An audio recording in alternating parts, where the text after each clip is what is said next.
जय श्री कृष्ण मित्रों। मुश्किल समय में धैर्य रखना हमारे जीवन का महत्वपूर्ण हिस्सा है। जीवन में कई बार ऐसी परिस्थितियां आती हैं जब सब कुछ हमारे खिलाफ लगता है। ऐसे समय में धैर्य रखना और अपनी सकारात्मक सोच बनाए रखना बहुत जरूरी है। धैर्य हमें मानसिक स्थिरता और शांति प्रदान करता है। यह हमें कठिनाइयों का सामना करने की शक्ति देता है और हमें यह विश्वास दिलाता है कि हर मुश्किल समय के बाद अच्छा समय जरूर आता है। मित्रों, इस संसार में भगवान की इच्छा के बिना कुछ भी नहीं होता है। इसलिए सर्वप्रथम मैं आपको हृदय से शुभकामनाएं देना चाहता हूं कि आप बहुत ही भाग्यशाली हैं, क्योंकि आपने भगवान श्री कृष्ण की प्रेरणा से ही श्रीमद् भगवद गीता के बहुमूल्य विचारों के इस वीडियो को देखने का मन बनाया। मुझे पूरा विश्वास है कि इस वीडियो को पूरा अंत तक देखने और शांत मन से इसकी बातों को सुनने और समझने के बाद आपके विचारों और जीवन में बहुत ही सकारात्मक बदलाव आने वाले हैं। जो कोई भी श्रीमद् भगवद गीता की शरण में आकर भगवान श्री कृष्ण द्वारा बताई गई बातों को अपने जीवन में अपनाता है, वह अपने सभी दुखों और कष्टों से मुक्त होकर अपने जीवन में सफलता और आनंद को प्राप्त करता है। दोस्तों, आपको जिंदगी में जो कुछ भी चाहिए या आपकी जो भी समस्या है, आप श्रीमद् भगवद गीता के ये 60 अनमोल वचन ठीक से सुनकर समझ लीजिए। आपकी हर इच्छा पूरी होगी, हर मुश्किल आसान होगी और आपका हर दुख दूर होगा। इसलिए आज हम आपके लिए भगवान श्री कृष्ण द्वारा दिए गए 60 अनमोल वचन लेकर आए हैं, ताकि ये आपके वर्तमान और भविष्य के सभी दुखों और कष्टों का निवारण करने में आपकी मदद कर सके। गीता का यह ज्ञान अमृत से भरा है, जो इंसान के मरे हुए मन और जीवन में एक नई जान डाल देता है। मैं गारंटी के साथ यह बात कह सकता हूं कि जो कोई भी इन 60 वचनों को पूरे ध्यान से और वीडियो के अंत तक सुनेगा, उसे अपनी हर समस्या का समाधान मिल जाएगा। उसे वह सब कुछ मिल जाएगा जो वह पाना चाहता है।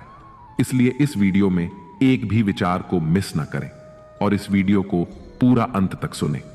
तो चलिए शुरू करते हैं।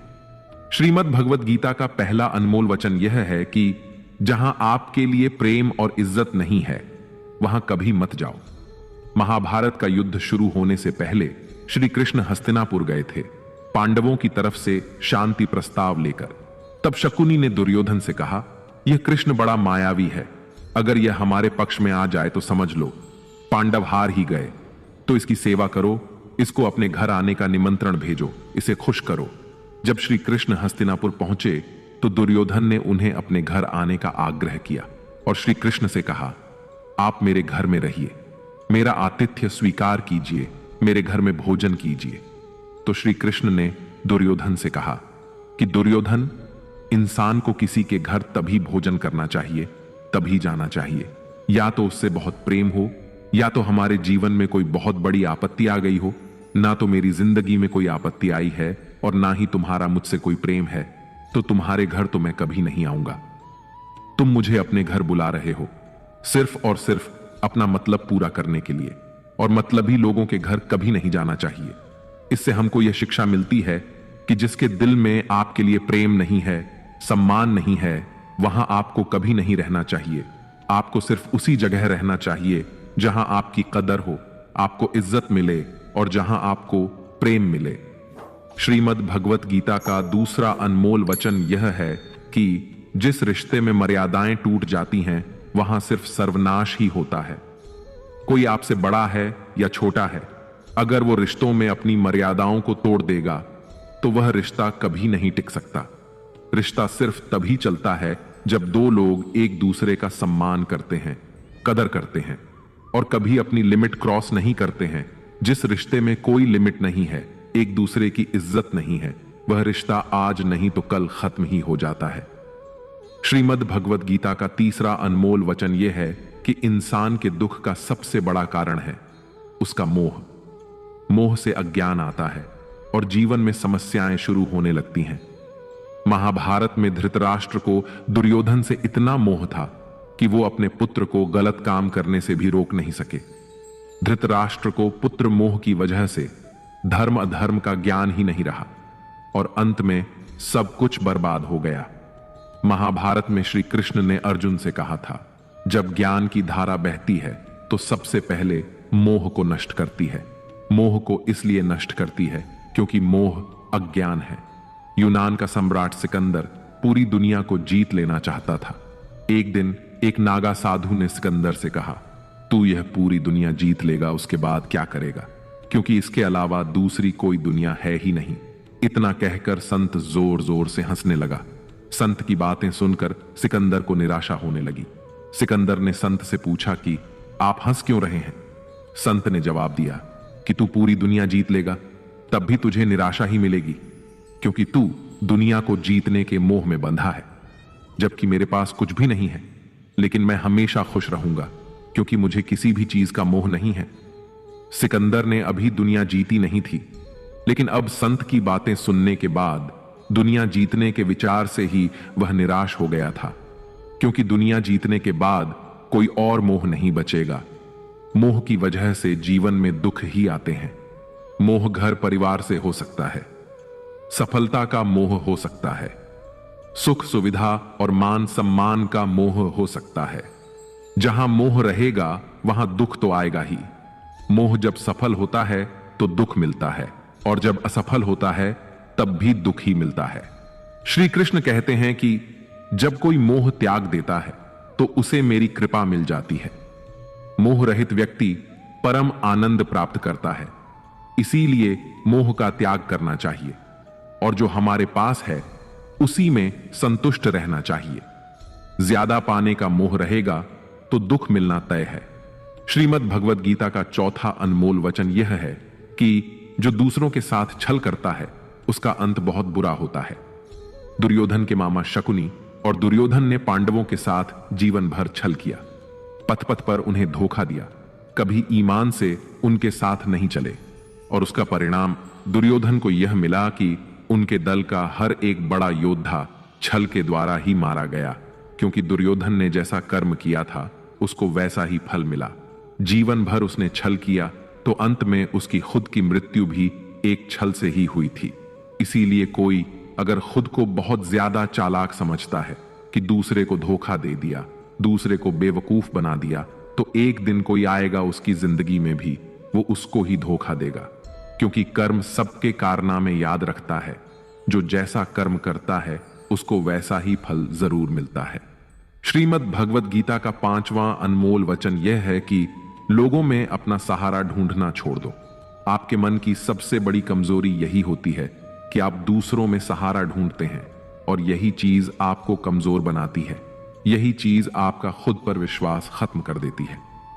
जो लोग सोचते हैं ना कि यह तो मेरा सहारा है तो मुश्किल वक्त में मुझे काम आएगा, वही लोग मुश्किल वक्त में सबसे ज्यादा दुखी और अकेले पड़ जाते हैं। आप सिर्फ ईश्वर को अपना सहारा बनाओ। देखना, जब भी कोई मुश्किल आएगी ना तो वो किसी ना किसी रूप में आकर आपकी मदद जरूर करेंगे। दुनिया को सहारा मत बनाओ। जो खुद अपने लिए सहारा ढूंढ रहे हैं वो आपका सहारा कैसे बनेंगे? तो अपना सहारा दुनिया को नहीं, ईश्वर को बनाना चाहिए। ईश्वर आपकी सुनता है या नहीं, यह आपकी श्रद्धा, विश्वास और आस्था पर निर्भर करता है। श्रीमद् भगवद गीता का 6ठा अनमोल वचन यह है कि अपने मन को शांत रखना सीखो, क्योंकि अशांत मन जीवन में सिवाय दुख के आपको और कुछ नहीं देने वाला, और एक शांत मन आपको जीवन में प्रेम और आनंद ही देगा। दुख और सुख सिर्फ शांत और अशांत मन के परिणाम है। अशांत मन दुख को ही जन्म देता है, और शांत मन परम आनंद को जन्म देता है। मन में शंकाओं को कभी जन्म न दो। ये शंकाएं मन में गलत फहमियों के पहाड़ बना देती हैं, जिससे जीवन का सुख चैन छिन जाता है। तभी श्री कृष्ण कहते हैं कि मनुष्य को अपने मन को वश में रखना चाहिए। जो कोई अपने मन को वश में कर लेता है उसका मन उसका मित्र बन जाता है, और जो कोई अपने मन को वश में नहीं रख पाता उसका मन उसका सबसे बड़ा शत्रु बन जाता है। श्रीमद् भगवद गीता का 7वां अनमोल वचन यह है कि जिंदगी में कभी भी खुद को किसी का जरूरतमंद या मोहताज मत बनाओ, क्योंकि जब तक आप किसी के जरूरतमंद नहीं होते तब तक आपको कोई दुख नहीं पहुंचा सकता, कोई आपका फायदा नहीं उठा सकता। जिस इंसान के आप जरूरतमंद हो जाओगे वह आपका लाभ उठाना शुरू कर देता है। जिस दिन आपने अपने जीवन को किसी का जरूरतमंद बना दिया उसी दिन से आपको उसकी गुलामी करनी पड़ती है। औरों की तो छोड़ो, जो लोग अपने नौकरों के काम वाली बाइयों के जरूरतमंद हो जाते हैं तो वे उनका सब कुछ सहना शुरू कर देते हैं, क्योंकि उन्हें पता होता है कि आपका काम उनके बिना चल ही नहीं पाएगा और आप खुद से उतना काम कर नहीं पाएंगे, और दूसरा कोई आपको मिल नहीं रहा तो वे आपको परेशान करना शुरू कर देते हैं। लेकिन जब उन्हें यह समझ आता है कि आप अपना काम खुद कर सकते हैं या आपको दूसरे 1000 ऑप्शन मिल सकते हैं, तो वे चुपचाप अपना काम करेंगे। अब अगर आप कोई ऐसी नौकरी करते हैं जहां आपके बॉस के गलत होते हुए भी आप उसका टॉर्चर सहते रहते हैं, तो उसको पता होता है कि आप उसके जरूरतमंद हैं और वह उसका पूरा फायदा लेता है। और तो और जिस घर परिवार में आप रहते हैं, अगर वहां भी आप किसी के जरूरतमंद हैं तो वह आपको पूरा चूस लेता है, क्योंकि वहां आप 24 घंटे रहते हैं, कहीं और जा ही नहीं सकते। आपके सर पर चढ़ के नाचेगा वह इंसान और आपको पूरी तरह से अपने कंट्रोल में रखेगा। लोगों को बहुत मजा आता है अपने से कमजोर इंसान को अपने कंट्रोल में रखने में। आप चाहे हजारों के लिए अच्छा करो, चाहे हर वो काम करो जिससे उन्हें खुशी मिले, पर ऐसे लोग आपकी गर्दन को दबा के रखते हैं। आप में अगर कुछ प्रतिभा है तो आपके पंख ही काट दिए जाएंगे। हर वो कोशिश की जाएगी आपके साथ जिससे आप जिंदगी में कभी आगे ही ना बढ़ पाओ। किसी का मोहताज होना मर जाने से भी बदतर होता है। आपने कभी गौर किया कि आपकी जिंदगी वही लोग खराब करते हैं जिनके आप जरूरतमंद हो जाते हैं? आपका सारा दुख वहीं से आता है जिसके आप जरूरतमंद होते हैं। जरूरतमंदी सिर्फ शरीर या काम की नहीं होती, सबसे बड़ी जरूरतमंदी तो मन की होती है कि जिंदगी में कोई हमें चाहिए, हमें संभालने के लिए, नहीं तो हम खुश नहीं रह पाएंगे। अकेलापन लोगों से झेला नहीं जाता है। फिर कई बार आप ऐसे लोगों से जुड़ जाते हैं जो आपकी इस मन की जरूरतमंदी का पूरा फायदा उठाते हैं। आप उनसे रिश्ता इसीलिए जोड़ते हैं ताकि आपकी जिंदगी में थोड़ी खुशी आए, और वे लोग आपको खून के आंसू रुलाते हैं, आपकी पूरी जिंदगी नर्क बना देते हैं। याद रखना एक बात, मां बाप के अलावा ऐसा दुनिया में आज तक कोई पैदा नहीं हुआ है कि आप जिसके जरूरतमंद बने और वह आपका फायदा ना उठाए। इसीलिए जिंदगी में कभी भी खुद को किसी का जरूरतमंद या मोहताज मत बनाना। श्रीमद् भगवत गीता का 8वां अनमोल वचन यह है कि अपनी खुशी और अपना दुख हर किसी के आगे जाहिर नहीं करना चाहिए, क्योंकि लोग आपकी खुशी पर नजर लगा देते हैं और आपके दुख में आपकी हंसी उड़ाने लगते हैं। आपकी खुशी से कोई खुश नहीं होता, लोगों को जलन होती है। इसीलिए कहा जाता है कि हर वक्त आंसू आंख में लाया ना करो, हर जख्म सबको दिखाया ना करो। यहां लोग हाथ में नमक लिए फिरते हैं, इसीलिए अपना हर दर्द सबको दिखाया ना करो। लोग तो बैठे ही हैं दुखी इंसान को और दुखी करने के लिए, और जो खुश है उसको तकलीफ पहुंचाने के लिए। अपने मन की हालत अपने तक ही रखो, सिर्फ उससे बताओ जो उसे समझने की समझ रखता हो। दोस्तों, इससे पहले कि हम 9वें वचन पर जाएं, आपसे विनती है कि अगर आपको इस वीडियो से कुछ भी सीखने को मिल रहा है तो इस वीडियो को लाइक कर दीजिए, और अगर आप इस चैनल पर पहली बार आए हैं तो चैनल को सब्सक्राइब कर लीजिए। तो चलिए आगे बढ़ते हैं। श्रीमद् भगवत गीता का 9वां अनमोल वचन यह है कि जीवन में जो कुछ भी होता है वह अंततः अच्छे के लिए होता है, चाहे वह वर्तमान हो, भविष्य हो या अतीत हो। हालांकि यह शिक्षा सुनने में सरल लगती है, लेकिन इसे समझना और स्वीकार करना बहुत कठिन होता है, खासकर जब जीवन में किसी प्रकार का दुख, कष्ट या अन्याय हमारे सामने आ खड़ा होता है। उस समय हमें पूरी दुनिया ही गलत और मतलबी लगने लगती है, और यह विश्वास करना कठिन हो जाता है कि जो हो रहा है वह हमारे भले के लिए हो रहा है। जब जीवन में किसी अपने से हमें चोट पहुंचती है या हमारे साथ कुछ अनुचित होता है तो हमें लगता है कि हमारी दुनिया टूट गई है, परंतु सच यह है कि यही कष्ट हमें और भी अधिक मजबूत और लायक बनाते हैं।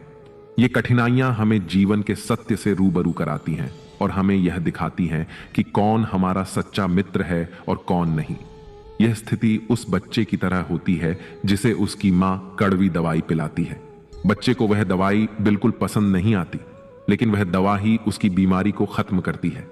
ठीक वैसे ही जीवन के कठिन अनुभव हमें विकसित करते हैं, भले ही उस वक्त वह अनुभव कड़वा क्यों न लगे। वास्तव में हम उसी को सच मानकर जीते हैं जितना हमारी समझ है और जितना हमें दिखाया या बताया गया है। लेकिन सच्चाई तब तक पूरी तरह समझ में नहीं आती जब तक हम खुद उस दुख से नहीं गुजरते।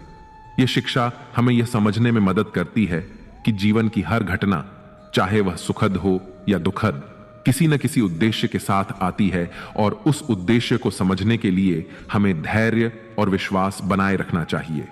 श्रीमद् भगवद गीता का 10वां अनमोल वचन यह है कि जो आपके साथ अधर्म करे, पाप करे, गलत करे, उसे दंड जरूर देना चाहिए। किसी के अत्याचार को सहन नहीं करना चाहिए। अगर आप उसे सहते हैं तो वह आपके साथ और गलत करता रहेगा। अगर आप उसे सहते हैं तो उसके पाप में आप भी भागीदार हो जाएंगे। महाभारत का युद्ध शुरू होने से पहले अर्जुन श्री कृष्ण से कहने लगे कि जिनसे मैं युद्ध करने जा रहा हूं, ये सब मेरे भाई हैं, मेरे गुरुजन हैं। मैं इनके सामने कैसे हथियार उठाऊं, इनको कैसे मारूं? तब भगवान श्री कृष्ण ने अर्जुन से कहा कि जिन्हें तुम अपना मान रहे हो वे सभी अधर्मी हैं, वे पाप के पक्ष में खड़े हैं। और अगर तुम इनका वध नहीं करोगे, इनसे युद्ध नहीं करोगे, तो समाज में और भी पाप बढ़ जाएंगे। क्योंकि जब कोई ऐसे पापियों को नहीं रोकता है तो ये और भी ज्यादा पाप करते हैं।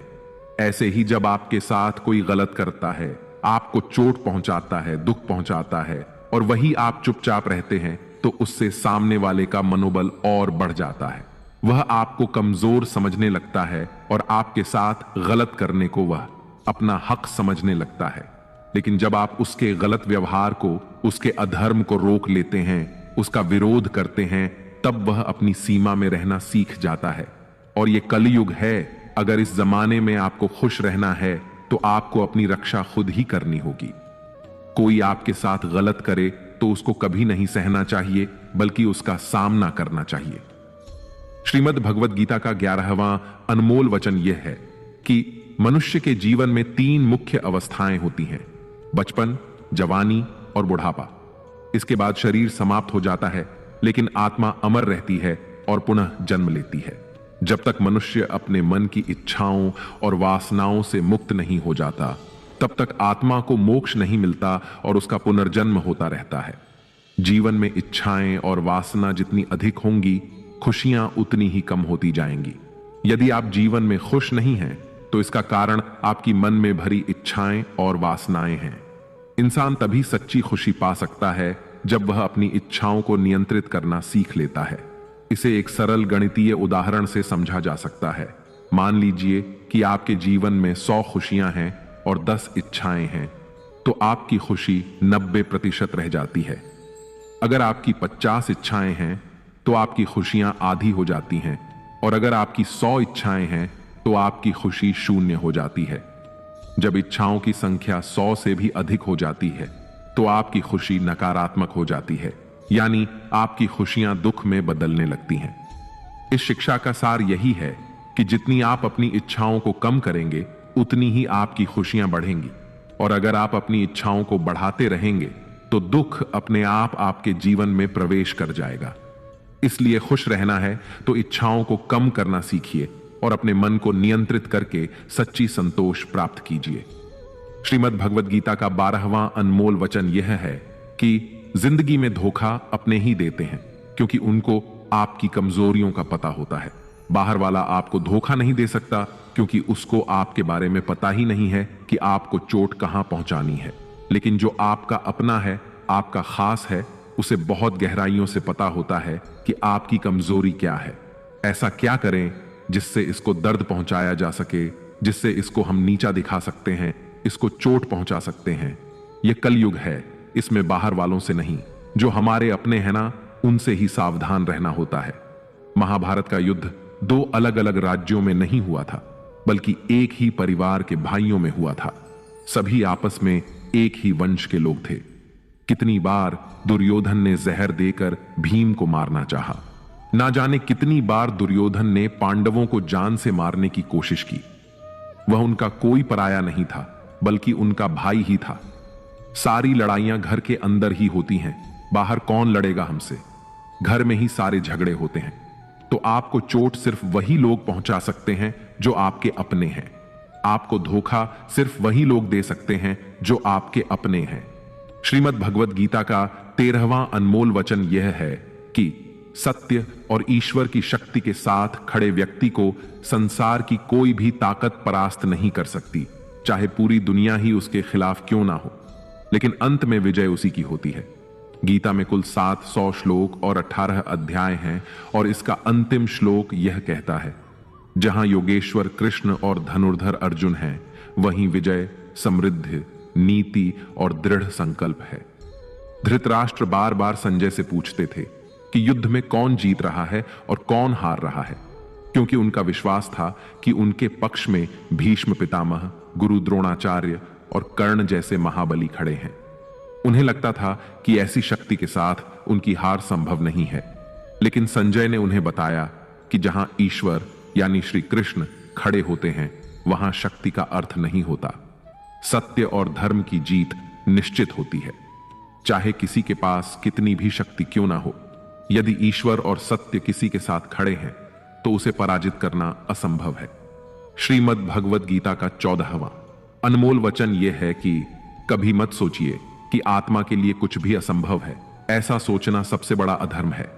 यह कहना कि तुम निर्बल हो, यह स्वयं के प्रति सबसे बड़ा पाप है। हम वो है जो हमारी सोच ने हमें बनाया है, इसलिए इस बात का ध्यान रखिए कि आप क्या सोचते हैं। भय और अधूरी इच्छाएं समस्त दुखों का मूल है।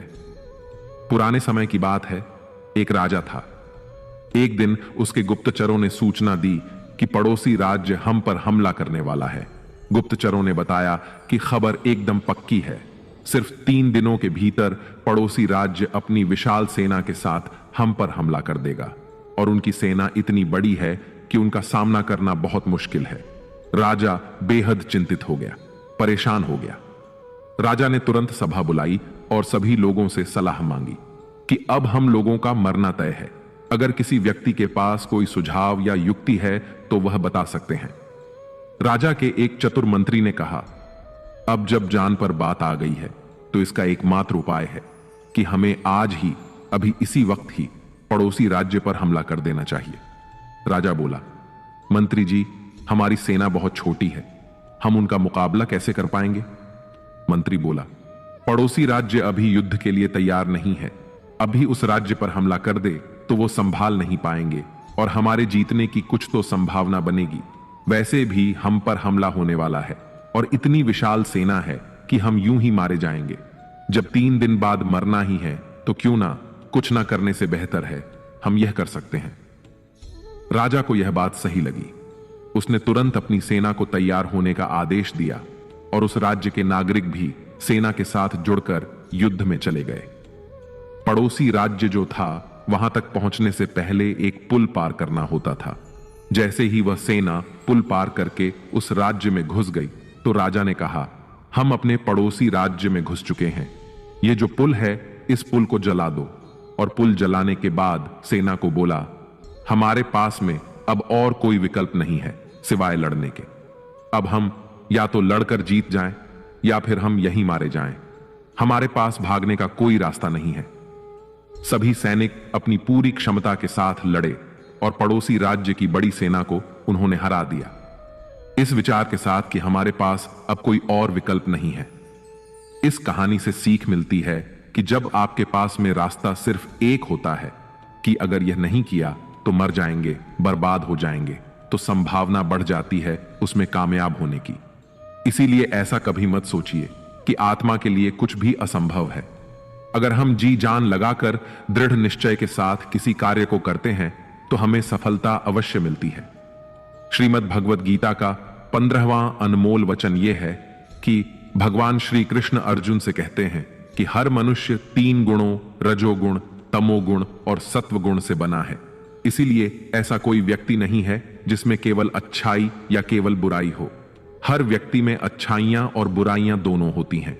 यदि आप चाहें तो आप सबसे अच्छे इंसान में भी बुराई ढूंढ सकते हैं और यदि चाहें तो सबसे बुरे इंसान में भी अच्छाई देख सकते हैं।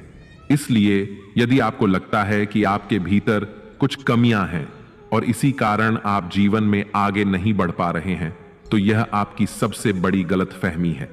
साथ ही लोगों की बातों पर ध्यान देने की जरूरत नहीं है, क्योंकि आजकल अधिकतर लोग ऐसे दृष्टिकोण से दूसरों को देखते हैं जहां उन्हें दूसरों की केवल बुराइयां नजर आती हैं और अपनी केवल अच्छाइयां। अगर कोई आपकी आलोचना करता है तो उसकी चिंता मत करें। जो चीजें आपके नियंत्रण में हैं, जिन्हें आप सुधार सकते हैं, उन पर काम करें और खुद को बेहतर इंसान बनाएं। लेकिन जो चीजें प्राकृतिक रूप से आपके वश में नहीं हैं, उनके बारे में चिंता करके दुखी होने का कोई लाभ नहीं है। यह शिक्षा हमें आत्मसंवर्धन की प्रेरणा देती है। अपने गुणों को निखारें, लेकिन उन चीजों के बारे में परेशान न हो जिन्हें आप बदल नहीं सकते। अपनी कमजोरियों को स्वीकार करके ही आप एक मजबूत और सशक्त व्यक्ति बन सकते हैं। श्रीमद् भगवत गीता का 16वां अनमोल वचन यह है कि वो इंसान जिंदगी में सफल माना जाएगा जो अंदर से हमेशा खुश रहता है। बाहर से तो सभी खुश दिखाई देते हैं, लेकिन अंदर से इंसान अशांति से भरा रहता है। बहुत पैसा कमा लिया, कामयाबी हासिल कर ली, लेकिन वह कामयाबी असली नहीं। असली कामयाबी तब मानी जाएगी जब आपका मन खुश रहता है। खुशी प्राप्त करने के लिए हम पूरा जीवन भौतिक संसाधनों को जुटाने में लगे रहते हैं। धन, गाड़ी, बंगला इत्यादि प्राप्त करने की दौड़ में लगे रहते हैं कि इन्हें प्राप्त करने से हमें खुशी मिलेगी। लेकिन वास्तविकता में ऐसे भौतिक संसाधनों को प्राप्त करके मिलने वाली खुशी थोड़े ही समय के लिए होती है। जैसे ही हमें वो संसाधन मिलता है, हमारा मन दूसरे संसाधन को प्राप्त करने के लिए परेशान होने लगता है। इसीलिए भगवत गीता में भगवान श्री कृष्ण कहते हैं कि मनुष्य वास्तव में खुशी तभी प्राप्त कर सकता है जब वह अपनी इच्छाओं को वश में करके और उनका त्याग करके आध्यात्मिक पथ पर आगे बढ़ता हुआ भगवत प्राप्ति के लिए प्रयास करता है, ईश्वर की भक्ति करता है। ऐसा मनुष्य जो सभी कामनाओं से रहित होकर सुख और दुख को समान भाव से देखता है, वह भीतर से आनंद और संतोष को प्राप्त करता है। श्रीमद् भगवत गीता का 17वां अनमोल वचन यह है कि मनुष्य को हमेशा अपने कर्म पर ध्यान लगाना चाहिए, न कि इस बात पर कि लोग क्या कहेंगे या लोग क्या सोचेंगे। क्योंकि जब हम इस बात की परवाह करते हैं कि लोग क्या सोचेंगे, तब हम अपना कार्य ठीक से नहीं कर पाते। एक बार एक फल वाला बाजार में बैठकर फल बेच रहा था। उसने अपने पीछे एक बोर्ड लगाया हुआ था जिस पर उसने चौक से लिख रखा था कि यहां ताजे फल बेचे जाते हैं। एक ग्राहक ने उससे कहा, हमें मालूम है तुम यहां बैठे हो, वहां नहीं, इस लाइन में से, इस पंक्ति में से यहां मिटा दो। फल वाले ने शब्द मिटा दिया और अब बचा ताजे फल बेचे जाते हैं। एक दूसरा ग्राहक बोला, हम जानते हैं तुम ताजे फल बेचते हो, कोई सड़े हुए तो नहीं बेचते, इसलिए इस वाक्य से ताजे मिटा दो। फल वाले ने ताजे भी मिटा दिया और बोर्ड पर बचा कि फल बेचे जाते हैं। अब तीसरा ग्राहक आया और कहने लगा कि हमें दिख रहा है कि तुम फल ही बेच रहे हो, इसे लिखने की क्या जरूरत है, इसमें से फल को हटाओ। फल वाले ने वैसा ही किया और अब बचा था कि बेचे जाते हैं। तब एक और ग्राहक आया और उसने बोर्ड को पढ़कर फल वाले से कहा, पीछे क्या लिख रखा है, बेचे जाते हैं, हमें पता है तुम बेचने के लिए ही बैठे हो, कोई मुफ्त में थोड़ी ना बांट रहे हो, चलो मिटाओ इसे। बेचारे फल वाले ने जो बचे कुचे शब्द थे वह भी मिटा दिए और अब वह बोर्ड खाली हो गया। तब एक और व्यक्ति आया और फल वाले को बोला, पागल हो गए हो क्या, इस बोर्ड पर तुमने कुछ लिखा क्यों नहीं है। इसीलिए दोस्तों, दुनिया में हर एक इंसान की अपनी एक राय होती है और इंसान दूसरों को सलाह देने में माहिर होता है। हम यह नहीं कह रहे हैं कि आप किसी की सलाह ना सुने, बस यह कह रहे हैं कि उनकी राय सुनते सुनते अपनी राय ना भूल जाए। इसलिए हारे हुए की सलाह सुनिए और जीते हुए का तजुर्बा, लेकिन दिमाग खुद का लगाइए। डरिए मत कि हम गलती कर बैठे तो क्या होगा, क्योंकि गलतियों से ही सीखोगे। गलतियों से खुद का तजुर्बा तो आएगा, आज हारोगे तो कल जीतोगे भी। अरे लोग हमारे बारे में क्या सोचते हैं, यह भी अगर हम ही सोचेंगे तो फिर वो लोग क्या सोचेंगे। इसीलिए कहते हैं सबसे बड़ा रोग क्या कहेंगे लोग। श्रीमद् भगवत गीता का 18वां अनमोल वचन यह है कि जीवन में हमें मित्रता हमेशा सोच समझ कर करनी चाहिए और जिसे भी अपना मित्र बनाए उसका साथ हमेशा निभाना चाहिए।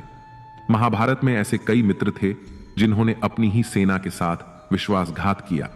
ऐसे भी कई लोग थे जो ऐन वक्त पर पाला बदलकर कौरवों या पांडवों के साथ चले गए।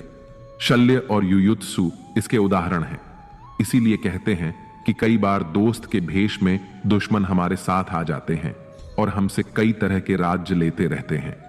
कुछ ऐसे भी दोस्त होते हैं जो दोनों तरफ होते हैं, जैसे कौरवों का साथ दे रहे भीष्म, द्रोण और विदुर ने अंततः युद्ध में पांडवों का ही साथ दिया। ईमानदार और बिना शर्त समर्थन देने वाले दोस्त भी आपका जीवन बदल सकते हैं। पांडवों के पास भगवान श्री कृष्ण थे तो कौरवों के पास महान योद्धा कर्ण थे। इन दोनों ने ही दोनों पक्षों को बिना शर्त अपना पूरा साथ और सहयोग दिया था। यदि कर्ण को छल से नहीं मारा जाता तो कौरवों की जीत तय थी। पांडवों ने हमेशा श्री कृष्ण की बातों को ध्यान से सुना और उस पर अमल भी किया, लेकिन दुर्योधन ने कर्ण को सिर्फ एक योद्धा समझकर उसका पांडवों की सेना के खिलाफ इस्तेमाल किया। यदि दुर्योधन कर्ण की बात मानकर कर्ण को घटोत्कच को मारने के लिए दबाव नहीं डालता तो इंद्र द्वारा दिया गया जो अमोघ अस्त्र कर्ण के पास था उससे अर्जुन मारा जाता और संभवतः परिणाम कुछ और हो सकता था।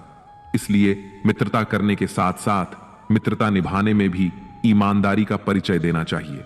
श्रीमद् भगवद गीता का 19वां अनमोल वचन यह है कि कभी भी किसी भी चीज की अति नहीं करनी चाहिए। कोई भी चीज हद से ज्यादा नहीं करनी चाहिए। किसी से प्रेम भी हद से ज्यादा मत करना और किसी से नफरत भी हद से ज्यादा नहीं करना। हद से ज्यादा मीठा भी खराब हो जाता है तो हद से ज्यादा कड़वा भी खराब हो जाता है। हद से ज्यादा खाना भी आपको बीमार कर देगा तो हद से ज्यादा भूखा रहना भी आपको नुकसान ही पहुंचाएगा। हद से ज्यादा आराम भी आपको बीमार कर सकता है और हद से ज्यादा जागना भी आपको बहुत ज्यादा नुकसान पहुंचाएगा। इसीलिए जीवन को संतुलन के साथ जीना चाहिए। जैसे ही आप संतुलन को खो देते हैं वैसे ही आपके जीवन में कोई ना कोई छोटी या बड़ी दुर्घटना हो जाती है।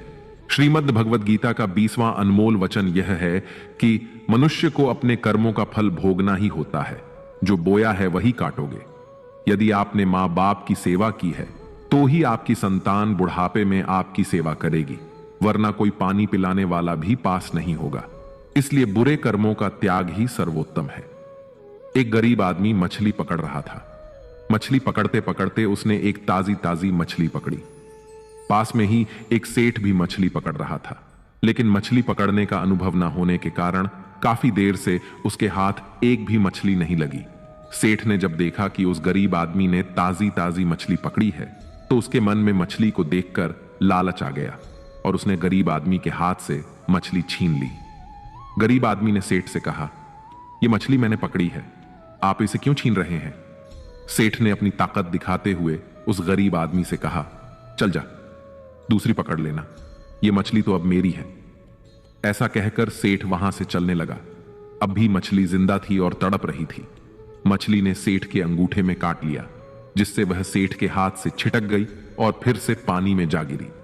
सेठ के अंगूठे में गहरा घाव हो गया और तेजी से खून बहने लगा। सेठ दौड़ा दौड़ा डॉक्टर के पास गया।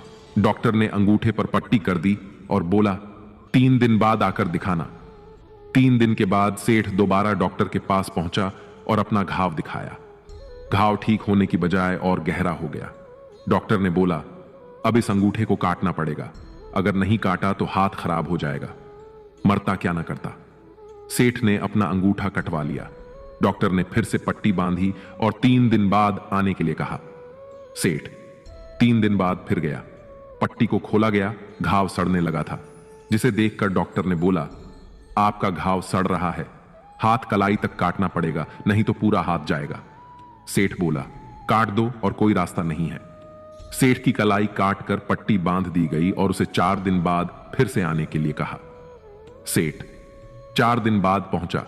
डॉक्टर ने पट्टी खोलकर देखा तो घाव वैसे का वैसा था। डॉक्टर ने कहा, हाथ कोहनी तक काटना पड़ेगा, नहीं तो पूरा बाजू जाएगा। सेठ ने वो भी कटवा लिया।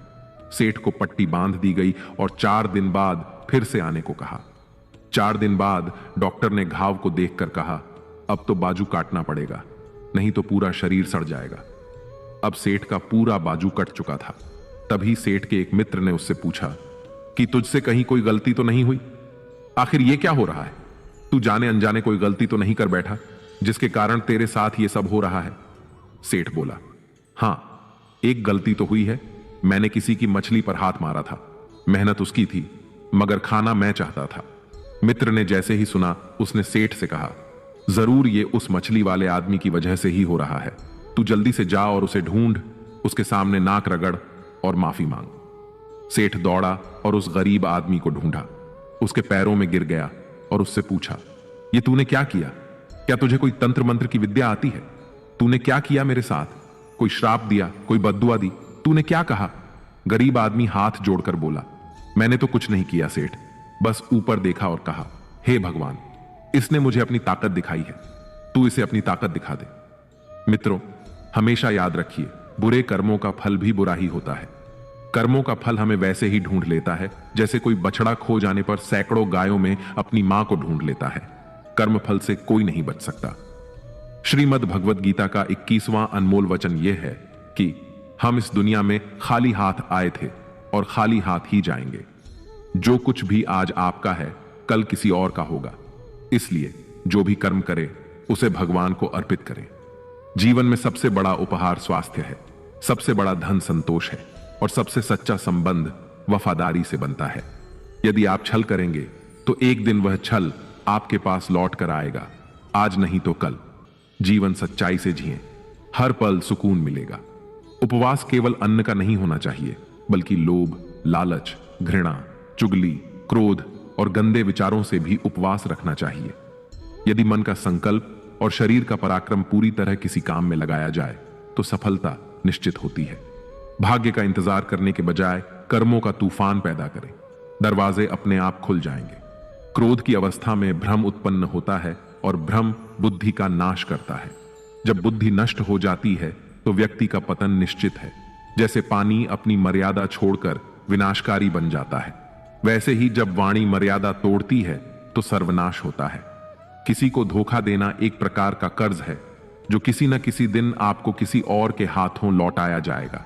कलयुग में हमेशा सतर्कता और तैयारी के साथ रहना चाहिए, क्योंकि न मौसम पर भरोसा है न इंसानों पर, वे कभी भी बदल सकते हैं। श्रीमद् भगवद गीता का 22वां अनमोल वचन यह है कि हमारे रिश्तेदार ही हमसे सबसे ज्यादा जलते हैं। हमारी सफलता से सबसे ज्यादा दिक्कत हमारे रिश्तेदारों को ही होती है। बाहर वालों को कोई फर्क नहीं पड़ता कि आपकी जिंदगी में क्या हो रहा है, और जो आपके रिश्तेदार होते हैं उनकी पूरी नजर रहती है आपकी जिंदगी पर। बाहर से तो वे यही कहेंगे कि आगे बढ़ो, सफल हो जाओ, खुश रहो जिंदगी में, और जब उन्हें आप अपनी सफलता के बारे में बताएंगे, अपनी किसी कामयाबी की खबर उनको सुनाएंगे, तो उसे सुनकर उन्हें बिल्कुल भी खुशी नहीं होती।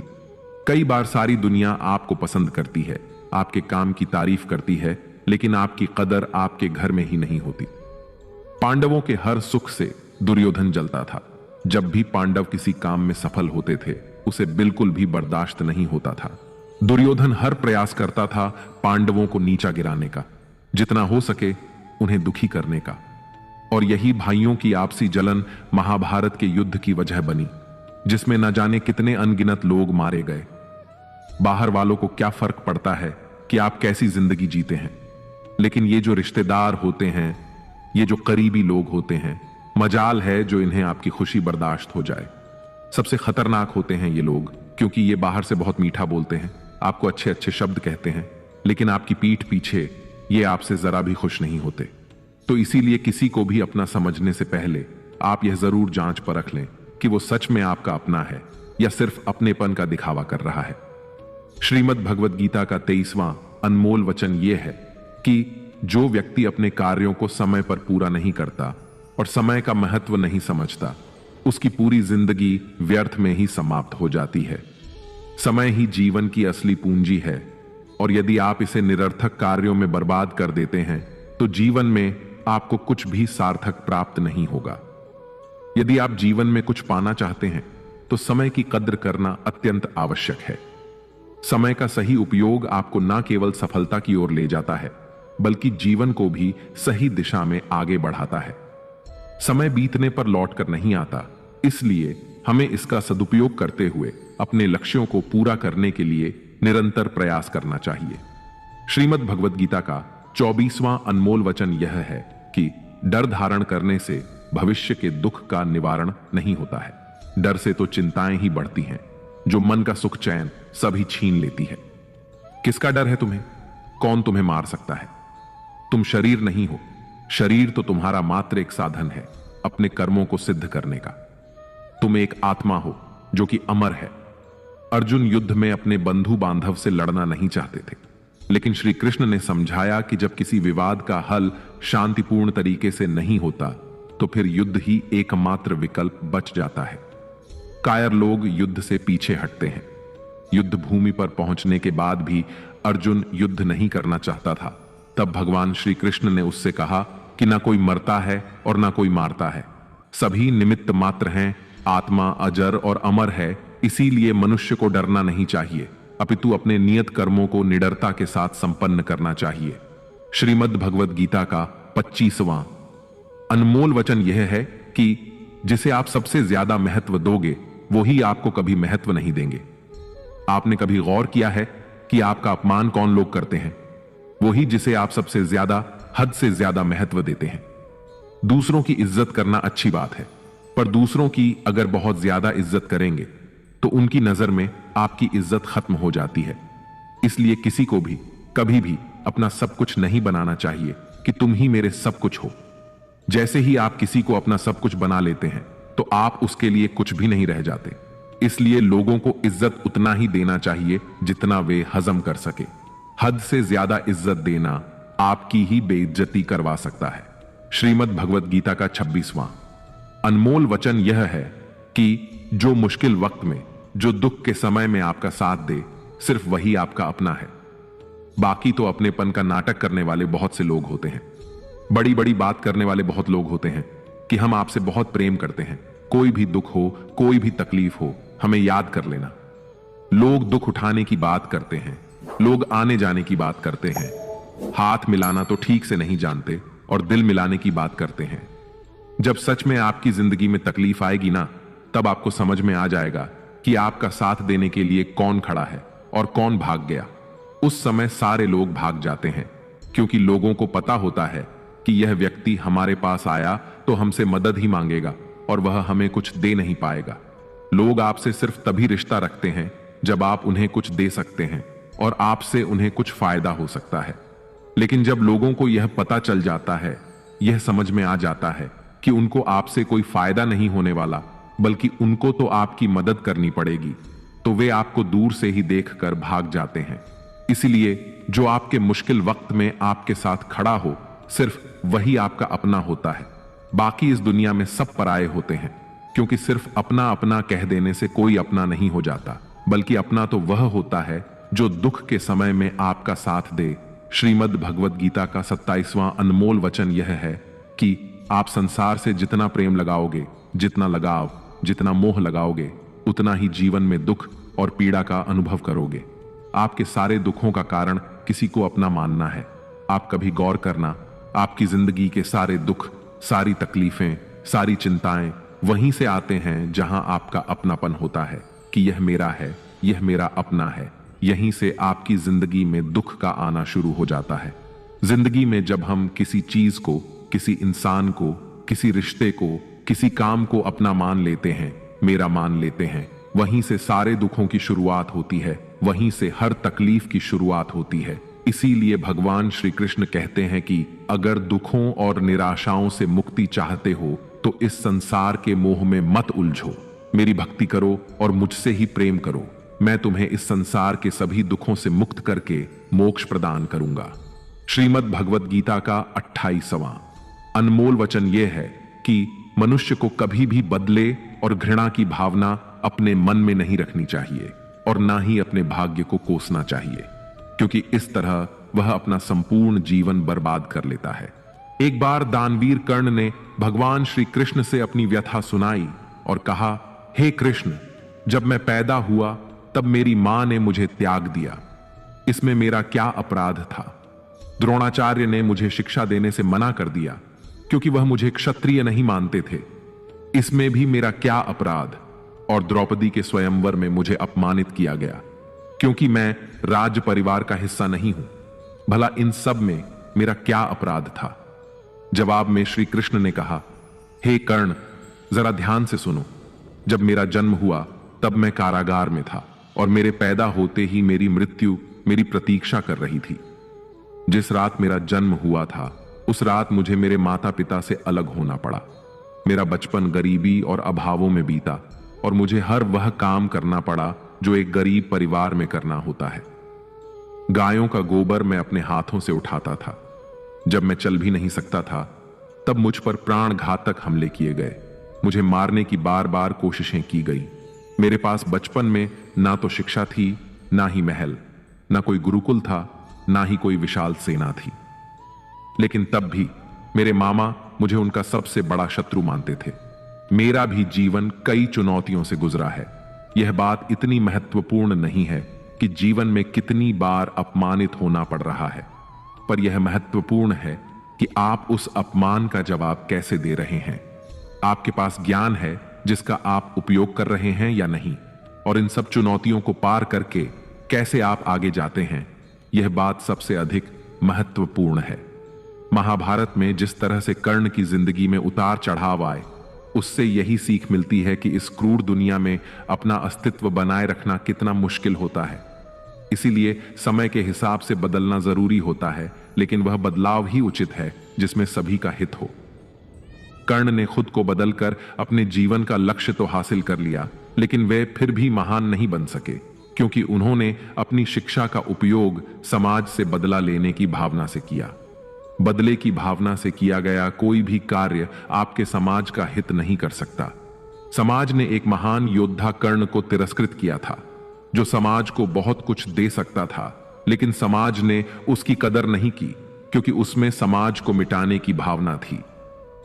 कर्ण के लिए शिक्षा का उद्देश्य समाज की सेवा करना नहीं था, अपितु वो अपने सामर्थ्य को आधार बनाकर समाज से अपने अपमान का बदला लेना चाहता था। समाज और कर्ण दोनों को ही अपने अपने द्वारा किए गए अपराध के लिए दंड मिला है, और आज भी मिल रहा है। कर्ण यदि यह समझता कि समाज व्यक्तियों का एक भाग मात्र है जिसे हम लोगों ने ही बनाया है, तो संभवतः वह समाज को बदलने का प्रयास करता, न कि समाज के प्रति घृणा करता। श्रीमद् भगवद गीता का 29वां अनमोल वचन यह है कि किसी पर भी आंख बंद करके भरोसा नहीं करना चाहिए। महाभारत की कथा में दुर्योधन ने कई बार षड्यंत्र रचकर पांडवों को मारने की कोशिश की, यहां तक कि उन्हें जलाकर मारने का प्रयास भी किया। पांडव, जो धर्म के मार्ग पर चलने वाले लोग थे, बार बार उसकी चालों में फंसते रहे, क्योंकि वे दुर्योधन को अपना भाई और सगा समझते थे। वे उस पर भरोसा करते थे, जबकि दुर्योधन उनकी मृत्यु की साजिश कर रहा था। हालांकि भगवान ने हमेशा उनकी रक्षा की, पर यह शिक्षा हमें बताती है कि भरोसा करते समय आंखें खुली रखना अत्यंत आवश्यक है। केवल रिश्तों या दिखावे के आधार पर किसी पर भी पूरी तरह भरोसा करना कभी कभी खतरनाक साबित हो सकता है। इसलिए चाहे वह संबंध कितना ही नजदीकी क्यों ना हो, हमें सच्चाई को समझने और सतर्क रहने की जरूरत है। यह शिक्षा हमें सतर्कता और विवेक की महत्ता का बोध कराती है। भरोसा करना आवश्यक है, लेकिन उसके साथ सजगता बनाए रखना भी उतना ही जरूरी है, ताकि कोई भी छल कपट से हमें धोखा न दे सके। श्रीमद् भगवद गीता का 30वां अनमोल वचन यह है कि आप जैसा अन्न खाओगे वैसा ही आपका मन और आपकी बुद्धि होगी। आप वैसा ही कर्म करोगे और वैसा ही आचरण करोगे। सात्विक अन्न खाओगे तो आपका मन भी सात्विक होगा, सात्विक व्यवहार भी करोगे, सोच भी आपकी अच्छी होगी। श्री कृष्ण ने भागवत गीता में सात्विक, राजसिक और तामसिक इन तीनों आहार का विस्तार से वर्णन किया है कि क्या खाना चाहिए और क्या नहीं खाना चाहिए। और इसका निचोड़ यही है कि जो मनुष्य सात्विकता से भोजन करता है, उसे जीवन में सुख और शांति अवश्य मिलते हैं। राजसिक भोजन करने से व्यवहार में क्रोध और अहंकार उत्पन्न होते हैं, जबकि तामसिक भोजन करने से व्यक्ति में काम वासना और नकारात्मकता की अधिकता आती है, जिसके फलस्वरूप जीवन में दुख, चिंता और निराशा मिलती है। अतः हमें हमारे भोजन का चयन सोच समझकर करना चाहिए।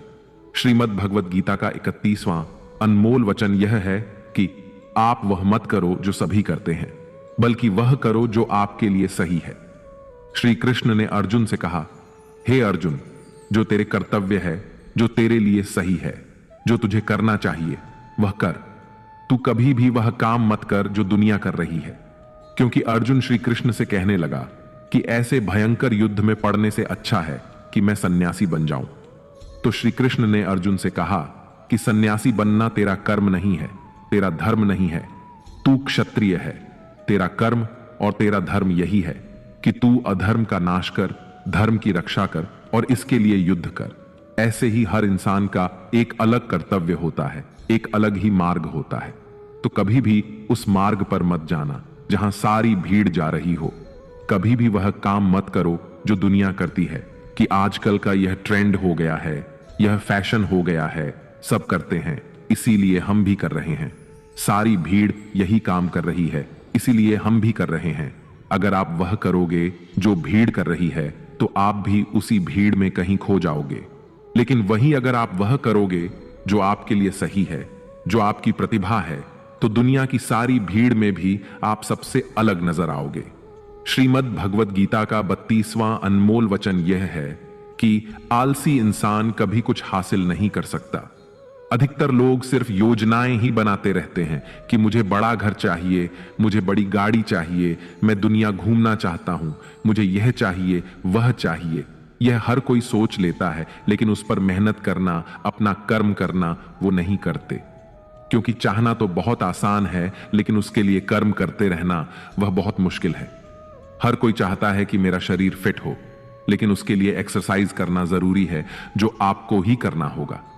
जो इंसान आलसी बनकर बैठा रहता है उसे ना ही अच्छा शरीर मिलता है और ना ही अच्छा जीवन मिलता है। तो अगर जिंदगी में कुछ पाना चाहते हो तो आलस्य को अपनी जिंदगी से दूर कर दीजिए। आलस्य के चलते आपको कुछ मिलने वाला तो नहीं है, बल्कि जो आपके पास है वह भी गवा दोगे। श्रीमद् भगवत गीता का 33वां अनमोल वचन यह है कि बुरा इंसान कभी अपनी बुराई नहीं छोड़ेगा, चाहे आप उसके साथ कितना भी अच्छा चलो, वह आपको तकलीफें अवश्य ही देगा। इसलिए जो जैसा है आप उसके साथ वैसा ही व्यवहार करें। बुरे इंसान के साथ आप कितना भी अच्छा बन जाओ, वह कभी अच्छा नहीं बनने वाला। दुर्योधन जंगल में पांडवों को मारने के लिए गया था, लेकिन वहां पर लोगों ने दुर्योधन को पकड़ लिया। उसका मित्र कर्ण भी उसे छोड़कर भाग गया। वे भील दुर्योधन को मार देना चाहते थे, लेकिन युधिष्ठिर अपने भाई की रक्षा करने के लिए वहां पहुंच गया और उसके जीवन की रक्षा की। लेकिन उसके बाद क्या हुआ, वह हमेशा पांडवों का नुकसान ही करता रहा। इसलिए अगर कोई इंसान बुरा है, उसके साथ आप ज्यादा अच्छा बनने की कोशिश ना करो। जो जैसा है उसके साथ वैसा ही व्यवहार करो। श्रीमद् भगवत गीता का 34वां अनमोल वचन यह है कि करीबी और गरीबी के अनुभव जीवन में ऐसे सबक सिखाते हैं जो इंसान को अंदर से बदलने पर मजबूर कर देते हैं। जिस तरह से आप दूसरों से बात करते हैं, उसी तरह से दूसरों की बात भी सुनने की आदत डालनी चाहिए। इस शिक्षा में भगवान को सबसे करीबी दोस्त बनाने की सलाह दी जाती है, क्योंकि परमात्मा ही एकमात्र ऐसा साथी है जो तब भी हमारे साथ रहता है जब सारी दुनिया हमें छोड़ देती है। इसीलिए आपको ऐसे लोगों से दोस्ती करनी चाहिए जो आपको बेहतर बनने के लिए प्रेरित करें, जो आपकी परवाह करें और आपको घर जैसा महसूस कराए। सच्चे दोस्त वे होते हैं जो आपकी सहायता करते हैं और आपको समझते हैं। मृत्यु के समय आपकी कोई भी नहीं सुनेगा, केवल आपके कर्म ही यह निर्धारित करेंगे कि आपको किस दिशा में ले जाया जाएगा। इस शिक्षा का एक और महत्वपूर्ण पहलू यह है कि जीवन की चुनौतियों से भागना नहीं चाहिए और न ही भाग्य या ईश्वर की इच्छा का बहाना बनाना चाहिए। धैर्य बनाए रखें, क्योंकि सही समय आने तक आपको खुद को स्थिर और मजबूत रखना होगा। इंसान का सबसे अच्छा मित्र उसका आत्मा और मन होता है, जो अच्छी बातों पर उसे शाबाशी देता है और बुरी बातों पर उसे सही रास्ते पर ले आता है। इसीलिए अपने कर्मों पर ध्यान दें और अपने आत्मा और मन को सबसे अच्छा साथी माने, क्योंकि वे ही आपको जीवन में सही दिशा दिखाएंगे। श्रीमद् भगवत गीता का 35वां अनमोल वचन यह है कि कई बार लोग कहते हैं, मेरा तो समय ही खराब चल रहा है, मुझे नहीं समझ आता कि मैं क्या करूं, कैसे अपने बुरे समय को अच्छे समय में बदलूं। सच तो यह है कि आपको एक चीज जो बुरे समय में जरूर करनी चाहिए और बहुत से लोग यह चीज करना छोड़ देते हैं। चलिए इसे समझते हैं एक कहानी के माध्यम से। एक बार एक बहुत ही गरीब किसान था। वो गरीब था, मेहनती था, मगर खुश था। वह सुबह उठकर केवल 10 मिनट मंदिर में जाकर भगवान के आगे हाथ जोड़कर प्रार्थना करता था। उस किसान की पत्नी भी हर रोज किसान के साथ मंदिर जाती। प्रार्थना करके वह सारा दिन अपने खेतों में काम करता। उसका जीवन बहुत ही अच्छा चल रहा था। अपनी मेहनत की कमाई से वह कुछ ज्यादा तो नहीं कमा पाता था, लेकिन फिर भी जितना कमाता था उसमें भी कुछ पैसे लोगों की भलाई में लगा देता था एक बार उनके गांव में एक बीमारी फैल गई। किसान का इकलौता लड़का बहुत बीमार हो गया। किसान के गांव में इस बीमारी के इलाज के लिए कोई अच्छा डॉक्टर नहीं था। पास के शहर में उस लड़के को ले जाया गया। शहर के इस अस्पताल का इलाज बहुत ही महंगा था। उस बेचारे किसान के लिए अस्पताल के डॉक्टर की फीस, दवाइयों का खर्चा आदि दे पाना बहुत ही मुश्किल था। किसान दिन प्रतिदिन हिम्मत हारता जा रहा था। एक दिन अस्पताल में बैठे बैठे वह इतना हताश हो गया कि वह जोर जोर से रोने लगा और कहने लगा, पता नहीं किस चीज का बदला ले रहा है भगवान। कभी वह खुद को कोसता है तो कभी परमात्मा को। किसान की पत्नी को अटूट विश्वास था, पर किसान को आशा की कोई किरण नजर नहीं आ रही थी। अस्पताल के कुछ दूरी पर एक मंदिर था। किसान की पत्नी उस मंदिर में हर रोज प्रार्थना करने जाती, पर किसान का दिल नहीं करता। डॉक्टर ने किसान से कहा, उसके बच्चे के इलाज के लिए 10,000 रुपयों की आवश्यकता है। किसान के लिए इतनी बड़ी रकम इकट्ठा कर पाना असंभव था। किसान की पत्नी अब भी मंदिर जाती। वह भगवान के आगे हाथ जोड़कर प्रार्थना करती कि उसका पुत्र ठीक हो जाए। एक दिन मंदिर में एक सेठ आया। उसने किसान की पत्नी को बताया कि उसने किसान की बात उस दिन अस्पताल में सुनी, जिस दिन किसान रो रहा था। सेठ ने बताया, उस दिन सेठ की पत्नी भी अस्पताल में थी। अब वह पूरी तरह से ठीक हो गई थी और घर चली गई। सेठ को बातों ही बातों में पता चल गया कि किसान को 10,000 रुपयों की आवश्यकता है। तो सेठ ने तुरंत अपनी जेब से पैसा निकाल कर देते हुए कहा, उसके पास इस समय 10,000 रुपए ही हैं, जिसे वह रख ले। साथ में सेठ जी ने कागज पर अपना पता लिखते हुए कहा, अगर उनको और पैसों की आवश्यकता हो तो वे बेझिझक मांग ले। किसान की पत्नी ने उत्तर दिया, इस कागज की कोई आवश्यकता नहीं है। वो जानती है कि ये पैसे उसको किसने भी की प्राप्ति नहीं हो जाती, यानी जब तक कर्म करने वाला अपने कर्म के परिणामों को पूर्ण रूप से भोग ना ले, किसी को समय से पहले और भाग्य से अधिक नहीं मिल पाता। श्रीमद् भगवद गीता का 36वां अनमोल वचन यह है कि अध्यात्म से जुड़े। एक आध्यात्मिक ज्ञान ही जीवन को सुकून की तरफ ले जा सकता है। आध्यात्मिक ज्ञान आपको मानसिक और आत्मिक रूप से मजबूत बनाएगा। इसलिए ईश्वर पर विश्वास करें और ईश्वर द्वारा प्रदान की गई शिक्षाओं का पालन करें। लोगों की बातों पर जितना ध्यान देंगे, उतना ही आपका खुद पर से विश्वास कम होता जाएगा। इसलिए खुद पर विश्वास कर खुद के दम पर आगे बढ़ो और स्वयं ही अपना मार्ग तय करो। जीवन में किसी भी पल कुछ भी हो सकता है। जीवन सीमित है, समय व्यर्थ मत करो। बुरे अतीत को याद करके दुखी होने से अच्छा है कि उससे सीख लो और अपने वर्तमान को सुधार कर एक बेहतर भविष्य का निर्माण करो। कर्म करो और ईश्वर पर भरोसा रखो। क्या होगा क्या नहीं, यह ईश्वर पर छोड़ दें। जितना अधिक पुरुषार्थ करोगे, स्वर्ग का मार्ग उतना ही सरल होगा। स्वयं को ईश्वर के चरणों में सौंप दो। नित्य अच्छे कर्म करो और लोगों की भलाई करो और उन्हें सही राह दिखाओ। एक ज्ञानवान व्यक्ति कभी भी कामुक सुख में आनंद नहीं लेता। इसलिए ज्ञानी व्यक्ति जो हो गया वह अच्छा हुआ, जो हो रहा है वह अच्छा हो रहा है, और जो होगा वह भी अच्छा ही होगा, इसी पर अडिग विश्वास करता है। वेद पुराण पढ़ने का कोई लाभ ही नहीं जब तक उसमें कही बातों को अपने जीवन में अनुकरण ना करें, उनका पालन ना करें। रावण बुद्धिमान अवश्य था, किंतु ज्ञानी नहीं। उसकी अज्ञानता ने उसे क्रोधी, कामुक और अहंकारी बना दिया, जो उसकी मृत्यु का सबसे बड़ा कारण बना। श्री कृष्ण कहते हैं, मैं सभी प्राणियों को एक समान रूप से देखता हूं। मेरे लिए ना कोई कम प्रिय है और ना ही अधिक। वह ज्ञान व्यर्थ है जो सिर्फ तुम तक ही सीमित है। उस ज्ञान का कोई लाभ नहीं जिससे समाज एवं जगत का कल्याण ना किया जा सके। तुम क्यों व्यर्थ में चिंता करते हो? तुम क्यों भयभीत होते हो? कौन तुम्हें मार सकता है?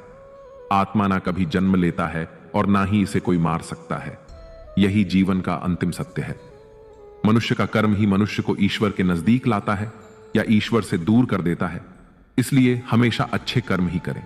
जब जब इस धरती पर पाप, अहंकार और अधर्म चरम सीमा पर होगा, तब तब उसका विनाश कर धर्म की पुनः स्थापना हेतु मैं अवश्य अवतार लेता हूं।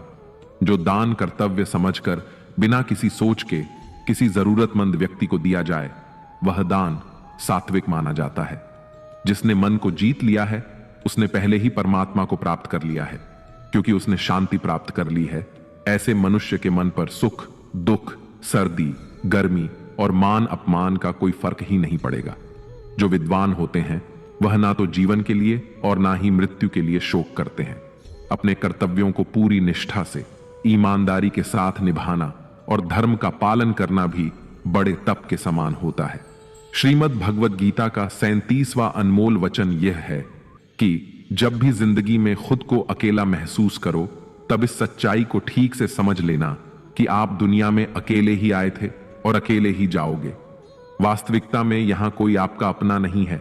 एक दिन तो जो मां बाप हमें जन्म देते हैं वह भी हमें अकेला छोड़ के चले जाते हैं, तो औरों से तो उम्मीद ही क्या करना।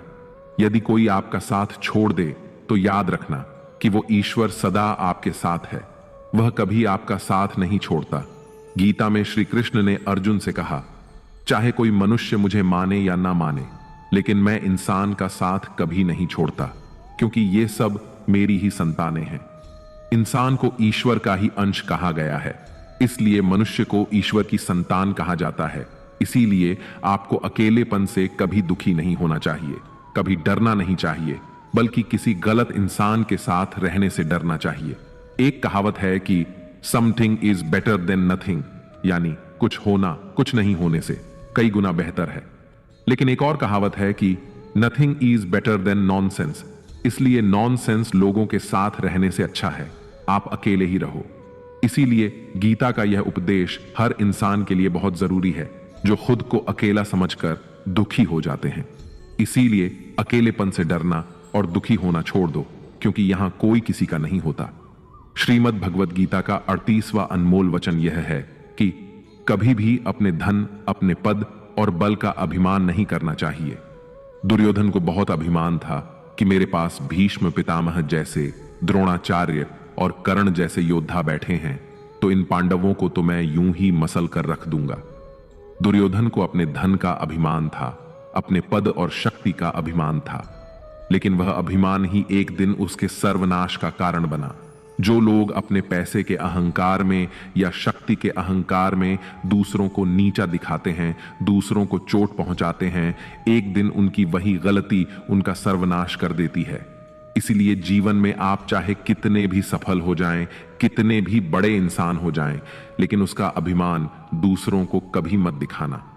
श्रीमद् भगवद गीता का 39वां अनमोल वचन यह है कि आज के युग में बहुत ज्यादा अच्छे मत बनो, नहीं तो यह दुनिया आपको लूट कर कंगाल कर देगी। पांडवों की कहानी यह शिक्षा देती है कि ज्यादा अच्छा बनना आपको कई बार बहुत दुख दे सकता है। पांडव हमेशा धर्म के मार्ग पर चलते थे, कभी कोई गलत काम नहीं किया, लेकिन उनका सारा राजपाट चला गया।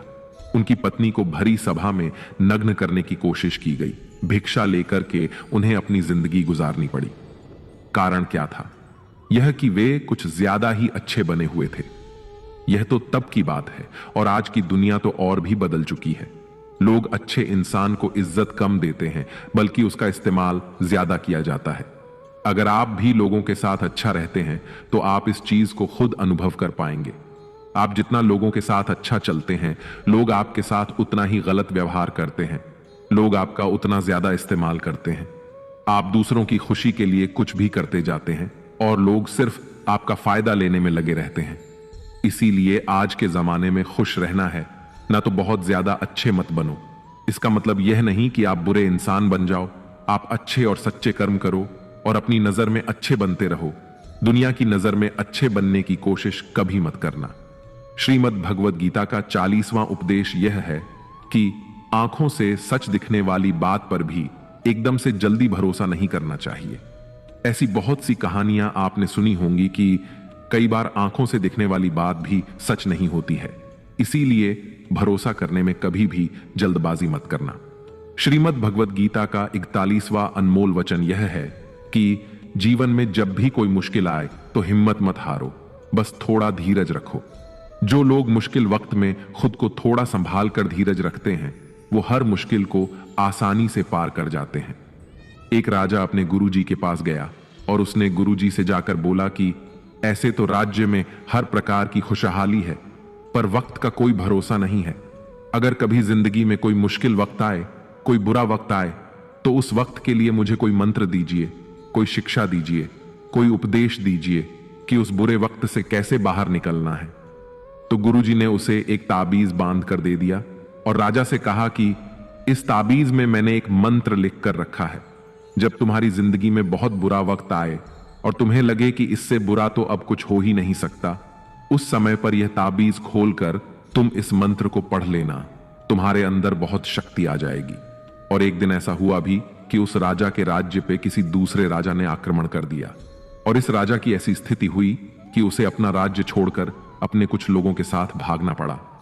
उस समय पर राजा बहुत दुखी था और विचार करने लगा कि गुरुजी ने मुझे ताबीज दिया था और कहा था कि जब जिंदगी में बहुत बुरा वक्त आए तब उसे खोलकर पढ़ना, और इसके अंदर जो मंत्र लिखा हुआ है वह मेरे अंदर शक्ति भर देगा। राजा ने विचार किया कि इससे बुरा वक्त और क्या हो सकता है।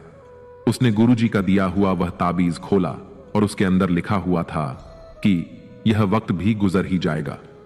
इस वचन को पढ़कर राजा के मन में एक शक्ति आई और विश्वास जागा कि यह जो बुरा वक्त है यह भी टिकने वाला नहीं है, यह भी निकल ही जाएगा, इसलिए मुझे हिम्मत नहीं हारनी है।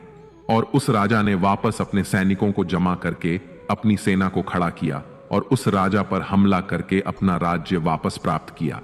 तो जिंदगी में स्थिति चाहे कितनी भी बुरी क्यों ना हो, वह हमेशा के लिए नहीं रहने वाली, वह भी एक दिन गुजर जाएगी। वक्त चाहे कैसा भी हो, एक दिन जरूर बदल जाएगा। हमारी जिंदगी में ना जाने कितनी बार दुख आए, कितनी बार मुश्किल वक्त आया, लेकिन हम हर बार निकल जाते हैं।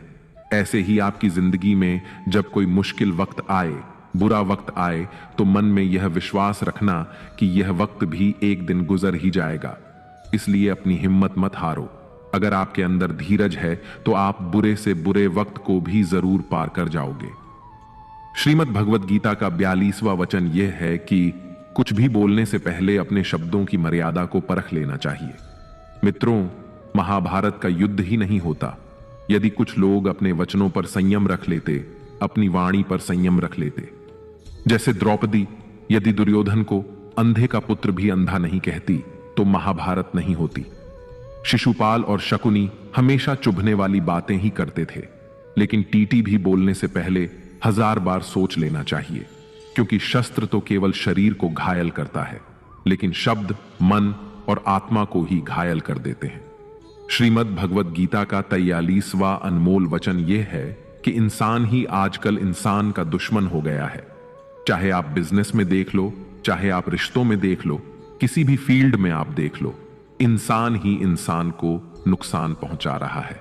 इतनी प्रतिस्पर्धा बढ़ गई है, कितनी चोरियां बढ़ रही हैं, कितना क्राइम बढ़ गया है। शास्त्रों में जो कलयुग के लक्षण लिखे गए हैं ना, कि एक दिन इंसान ही इंसान को खाएगा, वह समय तो आ ही गया है। इंसान ही तो इंसान को खा रहा है, एक दूसरे का बिजनेस खा रहा है, एक दूसरे की नौकरियां खा रहा है, एक दूसरे की जिंदगी की खुशियां खा रहा है। इंसान जो दुखी है उसे और दुखी करो, जो खुश है उसे परेशान करो। यही तो हो गया है आजकल। कहने को तो सब इंसान है, लेकिन इंसानियत कहीं दिखती ही नहीं। एक सेठ के घर के बाहर से एक भिखारी निकल रहा था। उसने उस सेठ से कहा कि मुझे एक गिलास पानी पिला दीजिए, बहुत प्यास लगी है, बहुत दूर से पैदल चलकर आया हूं, मेरे प्राण निकल रहे हैं। तो सेठ बोला कि अभी आदमी नहीं है, आदमी आ जाए तो आपको पानी दे दिया जाएगा। थोड़ी देर बाद उस भिखारी ने सेठ से कहा, आप कृपया करके मुझे एक गिलास पानी पिला दीजिए, मैं चला जाऊंगा, मेरे प्राण निकल रहे हैं और आसपास में किसी का घर भी नहीं दिख रहा। तो उस सेठ ने कहा, मैंने कहा ना कि आदमी आने वाला है, वह आ जाए तो आपको पानी मिल जाएगा। फिर वह भिखारी उस सेठ से कहने लगा कि तुम खुद ही आदमी क्यों नहीं बन जाते, थोड़ी देर के लिए तुम ही आदमी बन जाओ। आजकल यही हो गया है, यहां कोई आदमी बनने को तैयार ही नहीं है, बस लोग एक दूसरे को नोचने में लगे हैं, एक दूसरे का फायदा उठाने में लगे हैं। इसीलिए ही कलयुग को मतलबी युग कहा जाता है कि लोग सिर्फ और सिर्फ एक दूसरे से अपने मतलब से ही जुड़े हुए हैं। श्रीमद् भगवद गीता का 44वां अनमोल वचन यह है कि जो इंसान आपको बार बार चोट पहुंचाए उसे कभी माफ नहीं करना चाहिए। युधिष्ठिर ने दुर्योधन को बार बार माफ किया और उसका परिणाम यह हुआ कि उन्हें अपनी जिंदगी में बहुत बड़े दुखों का सामना करना पड़ा।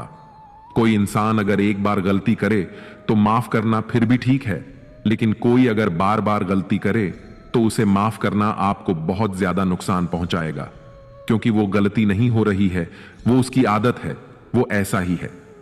वह हमेशा आपके साथ ऐसा करेगा, तो बहुत ज्यादा दयालु मत बनो। किसी को माफ करने में और बेवकूफ बनने में बहुत बड़ा अंतर होता है। किसी को अगर एक बार आप माफ भी कर रहे हो तो उस इंसान से आप जरूर सावधान रहना। कहते हैं, आजमाए हुए को फिर आजमाना मिट्टी मुंह में डालने के बराबर होता है। जिससे धोखा खाया है, जिससे आपको तकलीफ मिली है, उस पर भरोसा गलती से भी मत करना। तो माफ उतना ही करो जितने में आप बेवकूफ ना लगे। श्रीमद् भगवत गीता का 45वां अनमोल वचन यह है कि जन्म और मृत्यु की चिंता किए बगैर अपना कर्म करो। श्री कृष्ण अर्जुन से कहते हैं कि हे अर्जुन, मृत्यु जीवन का अटल सत्य है, जिसे टाला नहीं जा सकता और ना ही झूठा साबित नहीं किया जा सकता है। यह शरीर तो किराए के घर की तरह होता है, जहां हम कुछ समय के मेहमान हैं। शरीर नश्वर है, किंतु आत्मा अमर है। जो होना है उसे कोई टाल नहीं सकता, और जो होना ही नहीं है उसके बारे में शोक व चिंता करना स्वयं की परेशानियां बढ़ाने के ही समान है। जो भी जन्म लेता है उसकी मृत्यु निश्चित है, और मरने वाले का पुनः जन्म निश्चित है। इसलिए जो अटल है उसके विषय में तुमको शोक नहीं करना चाहिए। सच्चाई से कभी दूर नहीं भागा जा सकता है, इसलिए सत्य को स्वीकार कर लेने में ही हमारी समझदारी है। झूठ को जानबूझकर सत्य मानकर जीना ही बहुत बड़ी गलतफहमी कहलाती है। स्वयं की व्यक्तिगत सोच गलत फहमियों को भी जन्म दे सकती है, इसलिए स्वयं की व्यक्तिगत सोच को दूसरों पर कभी नहीं थोपना चाहिए। वासना, क्रोध और लालच, ये नरक के 3 द्वार होते हैं। बिना मोक्ष के जन्म मरण के चक्र से छुटकारा नहीं पाया जा सकता। जिस प्रकार अग्नि सोने को परखती है, उसी प्रकार संकट वीर पुरुषों को परखता है। बिना किसी पुरुषार्थ के आप अच्छे फल व सकारात्मक परिणाम की कामना ही नहीं कर सकते। यदि आप धर्म के मार्ग पर चलते हैं तो परिणाम की चिंता किए बिना अपने धर्म का निडरता से पालन करें। श्रीमद् भगवत गीता का 46वां अनमोल वचन यह है कि बीते समय को भुलाकर आज में जीने में ही समझदारी है। आप अपने गुजरे हुए बुरे वक्त को भूल जाओ, क्योंकि अगर आप गुजरे हुए वक्त के दुख में जीते रहोगे, उसके पश्चाताप में जीते रहोगे, तो आज भी आप कभी खुश नहीं रह पाओगे। समझदार लोग जो समय चला गया है उसका दुख कभी नहीं करते। आपका बीता हुआ कल कैसा भी क्यों ना हो, पर उसका प्रभाव आपके आज पर नहीं पड़ना चाहिए। जो भी आपके साथ हुआ उससे सबक लो, शिक्षा लो कि अब यह जिंदगी में आगे नहीं होने देंगे हम, और जीवन में आप आगे बढ़ जाओ।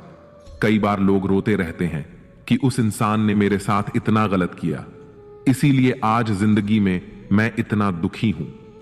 लोग कोसते रहते हैं दूसरों को कि उसकी वजह से मेरी जिंदगी में दुख है, उसकी वजह से मेरी जिंदगी खराब हो गई है।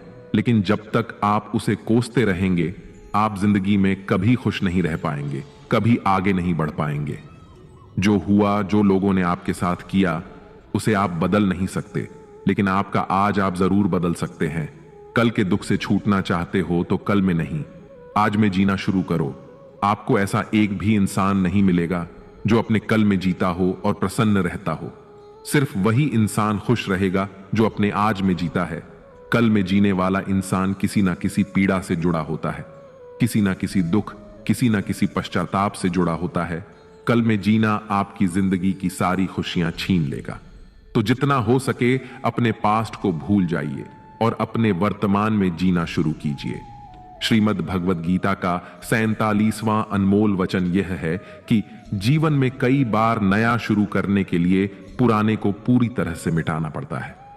श्री कृष्ण से कुंती ने पूछा था कि हे कृष्ण, क्यों तुमने इतना बड़ा महायुद्ध करवा दिया? तो श्री कृष्ण ने बोला कि अधर्म बहुत बढ़ गया था, और इस अधर्म का पूरी तरह से नाश करने के लिए, एक नए युग को लाने के लिए पुराने का सर्वनाश करना बहुत जरूरी होता है।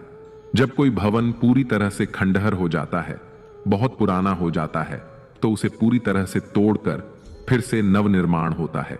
ऐसे ही आपके जीवन में भी आपको कुछ नया करना है तो पुराने को पूरी तरह से मिटाना होगा। श्रीमद् भगवत गीता का 48वां अनमोल वचन यह है कि जो आपके मुंह पर अपनापन दिखाए और आपकी पीठ पीछे आपको नुकसान पहुंचाए, ऐसे लोगों से दूर ही रहना चाहिए। चाणक्य ने कहा है कि ऐसे लोग उस घड़े की तरह होते हैं जिसके मुंह में तो अमृत लगा है, लेकिन जिसके भीतर जहर भरा होता है। आप जिसे अमृत समझकर पी जाते हैं, वास्तविकता में वो जहर ही होता है। तो ऐसे लोगों को जहर की तरह छोड़ देना चाहिए जो अपनेपन का दिखावा करें और पीछे से हमेशा आपको नुकसान पहुंचाए। श्रीमद् भगवत गीता का 49वां अनमोल वचन यह है कि इस दुनिया में जो कुछ भी होता है, अच्छा या बुरा, वह बिना किसी कारण के नहीं होता और कहीं ना कहीं वह हमारे अच्छे के लिए ही होता है। मित्रों, जीवन में कई बार हमें तकलीफों का सामना करना पड़ता है। तब हमें लगता है कि हमारे ही साथ ऐसा क्यों हो रहा है, लेकिन समय के गुजरने के साथ साथ हमें यह एहसास भी होने लगता है कि जो हुआ अच्छा हुआ।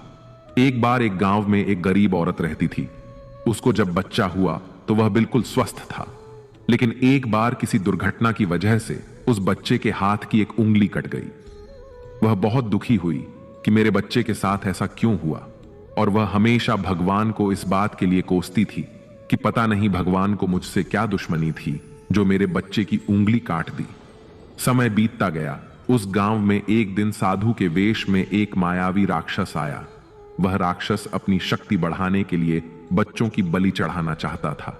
वह इस बच्चे को भी बलि के लिए उठा कर ले गया, लेकिन जैसे ही वह उसकी बलि चढ़ाने लगा तो उसे अपने गुरु की शर्त याद आ गई कि तुम जिस भी बच्चे की बलि चढ़ाओगे उसके शरीर के सभी अंग सही सलामत होने चाहिए। लेकिन उस बच्चे की उंगली कटी हुई थी, जिसके कारण मजबूर होकर राक्षस को उस बच्चे को जिंदा छोड़ना पड़ा। और उस दिन उसकी मां को यह एहसास हुआ कि अगर मेरे बच्चे की अंगुली नहीं कटती तो आज वह जीवित नहीं रहता। उसने ईश्वर का बहुत धन्यवाद कहा। श्रीमद् भगवत गीता का 50वां अनमोल वचन यह है कि किसी का भला करके कभी एहसान ना जताएं, अन्यथा वह कर्म शून्य के समान हो जाता है और उससे मिलने वाला यश बेकार हो जाता है। यह सोच करके कभी अभिमान नहीं करना चाहिए कि हमने तो कितने लोगों या जीवों की मदद की है, क्योंकि करने वाले तो स्वयं ईश्वर होते हैं। आप तो मात्र एक माध्यम है, कठपुतली हैं। ज्ञान सदैव बुद्धि को उत्तम व श्रेष्ठ बनाता है, इसलिए ज्ञान अर्जित करते रहे और बांटते रहे ताकि दूसरों का भी जीवन संवर जाए। जो व्यक्ति फल की आशा हेतु कर्म करता है वह कर्म से ही बंध कर रह जाता है। मेरा तेरा, छोटा बड़ा, अपना पराया मन से मिटा दो, फिर सब तुम्हारा है और तुम सबके हो। फल की अभिलाषा छोड़कर निरंतर कर्म करने वाला मनुष्य ही अपने जीवन को सुखद और संतुष्टिदायक बना पाता है। शांति उसी को प्राप्त होती है जो मैं और मेरा तथा मैंने किया या मैंने बनाया ऐसी लालसा से बाहर आ जाता है। श्रीमद् भगवत गीता का 51वां अनमोल वचन यह है कि जीवन में संतोष रखने वाला ही हमेशा सुखी रहता है। मनुष्य को जो कुछ नहीं मिलता उसका दुख या शोक करने की बजाय ईश्वर ने जो कुछ भी दिया है उसका आनंद लेना चाहिए। दोस्तों, एक बार की बात है, एक आदमी सागर के किनारे घूम रहा था। तभी एकदम उसकी नजर चांदी के एक डंडे पर गई जो बहते बहते किनारे पर आ गया था। वह खुश हुआ और झटपट उस डंडे को उठा लिया। अब वह डंडा लेकर टहलने लगा। अब धूप ज्यादा हो गई तो उसका मन सागर में नहाने का हुआ। उसने सोचा, अगर डंडे को किनारे रखकर नहाऊंगा तो कोई ले जाएगा। इसीलिए वह डंडा हाथ में ही लेकर नहाने लगा। तभी एक ऊंची लहर आई और तेजी से डंडे को बहाकर ले गई। वह अफसोस करने लगा और दुखी होकर तट पर आ बैठा और रोने लगा। उधर से एक संत आ रहे थे। उस आदमी को उदास और रोता हुआ देखकर संत ने पूछा, तुम इतने दुखी क्यों हो? उसने बताया, स्वामी जी, नहाते हुए मेरा चांदी का डंडा सागर में बह गया। संत ने हैरानी जताई और कहा, तुम डंडा लेकर नहा रहे थे? वह बोला, क्या करता, किनारे रखकर नहाता तो कोई ले जा सकता था, लेकिन चांदी का डंडा लेकर नहाने क्यों आए थे? स्वामी जी ने पूछा। तब आदमी ने कहा, लेकर नहीं आया था, वह तो यही मिला था। उस आदमी की बात सुनकर स्वामी जी जोर से हंसने लगे और बोले, जब वह तुम्हारा था ही नहीं तो फिर दुख या उदासी कैसी? कभी कभी कुछ खुशियां अनायास ही मिल जाती हैं और कभी कुछ श्रम करने और कष्ट उठाने से मिलती है। जो खुशियां अनायास मिलती हैं, परमात्मा की ओर से मिलती हैं, उन्हें सराहने का हमारे पास समय नहीं होता। इंसान व्यस्त है तमाम ऐसे सुखों की गिनती करने में जो उसके पास नहीं है। आलीशान बंगला, शानदार कार, स्टेटस, पावर वगैरह वगैरह और भूल जाता है कि एक दिन सब कुछ यूं ही भूलकर उसे अगले सफर में निकल जाना है। तो दोस्तों, भगवान श्री कृष्ण ने तभी कहा है कि तुम्हारा क्या गया जो तुम रोते हो, तुम क्या लाए थे जो तुमने खो दिया, तुमने क्या पैदा किया था जो नष्ट हो गया। ना तुम कुछ लेकर आए थे और ना ही कुछ लेकर जाओगे। जो लिया यहीं से लिया, जो दिया यहीं पर दिया। खाली हाथ आए थे, खाली हाथ ही जाओगे। जो आज तुम्हारा है कल किसी और का था, परसों किसी और का होगा। तुम इसे अपना समझकर मग्न हो रहे हो, बस यही प्रसन्नता तुम्हारे दुखों का कारण है। श्रीमद् भगवद गीता का 52वां अनमोल वचन यह है कि क्रोध मनुष्य का सर्वनाश कर देता है। क्रोधी इंसान का कोई मित्र ही नहीं होता। हर इंसान उससे दूर भागता है, उसके सारे रिश्ते समाप्त हो जाते हैं। जो इंसान अपने क्रोध को नहीं संभाल सकता, वह जिंदगी में कुछ भी नहीं संभाल सकता। क्रोध करना व्यर्थ है। यदि क्रोध में आकर आप प्रतिक्रिया दे रहे हैं तो इसका अर्थ यह है कि आपको ईश्वर के बनाए कानून यानी कि कर्म पर भरोसा ही नहीं है। इसीलिए भगवान कृष्ण कहते हैं, क्रोध से मनुष्य की मति मारी जाती है, यानी मूढ़ हो जाती है, जिसके परिणाम स्वरूप स्मृति भ्रमित हो जाती है।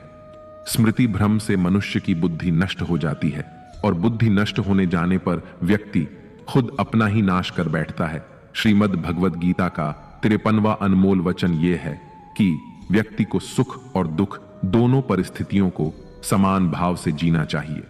जिस तरह हम खुशियों का स्वागत करते हैं, उसी तरह दुख को भी स्वीकार करना चाहिए, क्योंकि जीवन की पूर्णता सुख और दुख दोनों से होती है। दोस्तों, जब महाभारत का युद्ध खत्म हो गया था, तब युधिष्ठिर ने हस्तिनापुर की राजगद्दी संभाल ली थी। सब कुछ सामान्य हो रहा था। एक दिन वह समय आ गया था जो कोई पांडव नहीं चाहते थे। भगवान श्री कृष्ण द्वारिका लौट रहे थे। सारे पांडव दुखी थे। श्री कृष्ण उन्हें अपने शरीर का हिस्सा ही लगते थे, जिसके अलग होने के भाव से ही वे कांप जाते थे। लेकिन श्री कृष्ण को तो जाना ही था। कोई भी श्री कृष्ण को जाने नहीं देना चाहता था। भगवान भी एक एक कर अपने सभी स्नेही जनों से मिल रहे थे। सबसे मिलकर उन्हें कुछ ना कुछ उपहार देकर श्री कृष्ण ने विदा ली। अंत में वे पांडवों की माता और अपनी बुआ कुंती से मिले। श्री कृष्ण ने कुंती से कहा, बुआ, आपने आज तक अपने लिए मुझसे कुछ नहीं मांगा, आज कुछ मांग लीजिए, मैं आपको कुछ देना चाहता हूं। कुंती की आंखों में आंसू आ गए। उन्होंने रोते हुए कहा कि हे श्री कृष्ण, अगर कुछ देना ही चाहते हो तो मुझे दुख दे दो, मैं बहुत सारा दुख चाहती हूं। श्री कृष्ण आश्चर्यचकित हो गए। श्री कृष्ण ने पूछा कि ऐसा क्यों? बुआ, तुम्हें दुखी क्यों चाहिए? कुंती ने जवाब दिया कि जब जीवन में दुख रहता है तो तुम्हारा स्मरण भी रहता है। हर वक्त तुम याद आते हो। सुख में तो यदा कदा ही तुम्हारी याद आती है। तुम याद आओगे तो मैं तुम्हारी पूजा और प्रार्थना भी कर सकूंगी। तभी दोस्तों, भगवान श्री कृष्ण कहते हैं कि जो न कभी हर्षित होता है, न द्वेष करता है, न शोक मनाता है, न कामना करता है, तथा जो शुभ और अशुभ कर्मों का त्यागी है, ऐसा भक्ति युक्त पुरुष ही मुझे अति प्रिय है। श्रीमद् भगवद गीता का 54वां अनमोल वचन यह है कि बहुत ज्यादा मीठा बोलने वालों से और ज्यादा तारीफ करने वालों से सावधान रहना चाहिए, क्योंकि लोग मीठा सिर्फ तभी बोलते हैं जब उनको आपसे अपना मतलब निकालना होता है। आपकी तारीफ भी सिर्फ तभी की जाती है जब उन्हें आपसे अपना काम निकालना होता है। याद रखना कि तारीफ आपको जिंदगी में कभी भी मुफ्त में नहीं मिलने वाली। अगर कोई आपकी तारीफ कर रहा है तो कुछ ना कुछ उसके लिए आपको चुकाना ही पड़ेगा। इसीलिए जो बहुत ज्यादा मीठा बोलते हैं या जो आपकी तारीफ करते हैं, उनसे जरा सावधान रहना चाहिए। श्रीमद् भगवद गीता का 55वां अनमोल वचन यह है कि अपने मन को शांत रखना सीखो, क्योंकि अशांत मन जीवन में सिवाय दुख के आपको और कुछ नहीं देने वाला, और एक शांत मन आपको जीवन में प्रेम और आनंद ही देगा। दुख और सुख सिर्फ शांत और अशांत मन के परिणाम है।